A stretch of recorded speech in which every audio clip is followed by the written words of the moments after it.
Tämä joulupukkihan kävi tietenkin aattoiltana, mutta sittenhän täällä meillä Kinnulassa oli vanha perinne, se retupukkiperinne, jotka retupukit kävivät jouluiltana. Eikä niillä retupukilla mitään lahjoja ollut. Niitä oli mustanaan tuo tie. Kyllä jouluiltana tässäkin tuvassa, niin kyllä niitä retupukkia oli varmaan kymmeniä. Kyllä niitä yritettiin tunnistaa ja tunnustella, että kuka on siellä naamarien ja niihin ihmeellisten vaatteihin takana. Ja kyllä siinä monta kertaa onnistuttiin. Kyllä minäkin olen ollut pukkina monta kertaa vielä ihan aikuisena ihmisenä. Niin olen ollut pukkina ja se on tosi jännää. Aina täytyy kysyä, että saako pukit tulla sisälle. Kun lupaa annettiin, niin sitten tultiin sisälle. Jalkaisinhan sitä kuljettiin pitkin kyliä ja jokaisella oli keppi. Se keppi oli muuten turvana sitten siihen, että jos joku yritti koskea tai tulla tunnistamaan, niin kyllä sillä kepillä kopahasti. Sitten jos joku meinasi liika utelias olla.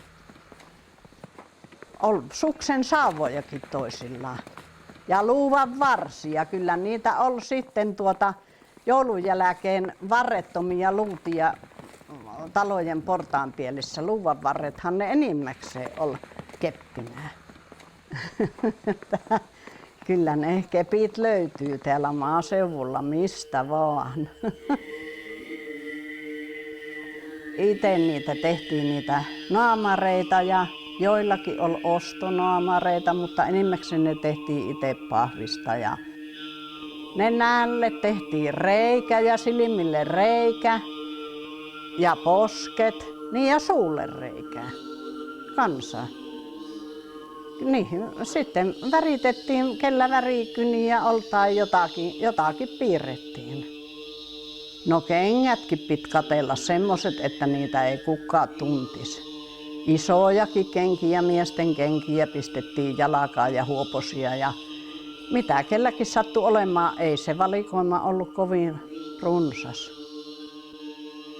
Jotkut pukit laulovatkin joululauluja ja tanssivatkin pukit keskenään sitten tuvan lattialla. Ja semmoista riemukasta joulumännöä.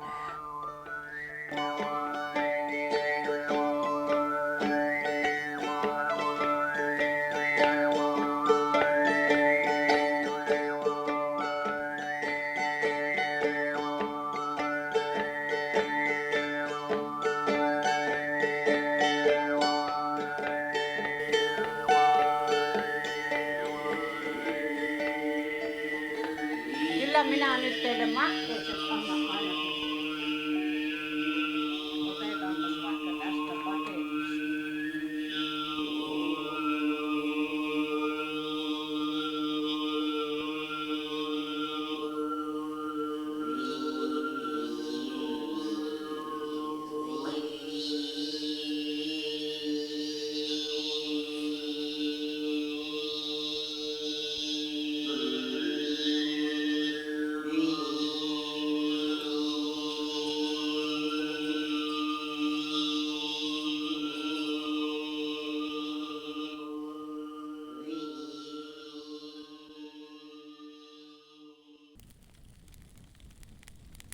Minä muistelen siitä ihan lapsuudesta, että tuli joskus jouluiltana semmoinen, sanottiin kuokkapukiksi, jolla oli jotakin turkkia päällä ja ihan nelinkontin käveli tuossa lattialla. Niin niitä vähän pelättiin, mutta ei retupukkia tarvinnut pelätä.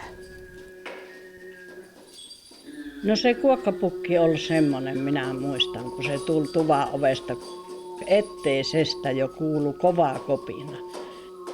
Lapsena minä luulin, että se on joku joku elukka. Siinä oli joku elukan nahka. Sitten siitä oli oikein vielä niin kuin joku pää olisi ollut kepinnenässä. Se niin kuin kuoputti ja koputti ja sen takiahan sitä pelkäskin. Kuokkapukki. Kaikkea sitä on ollut.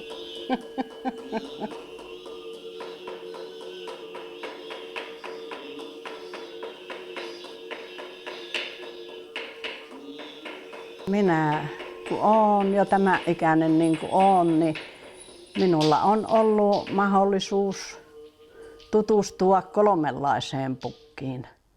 Oikeaseen lahjapukkiin. Lahjapukiksi sanottiin sitten niitä jouluaattoiltaisia pukkia lahjapukiksi. Ja sitten nämä retupukit ja kuokkapukki.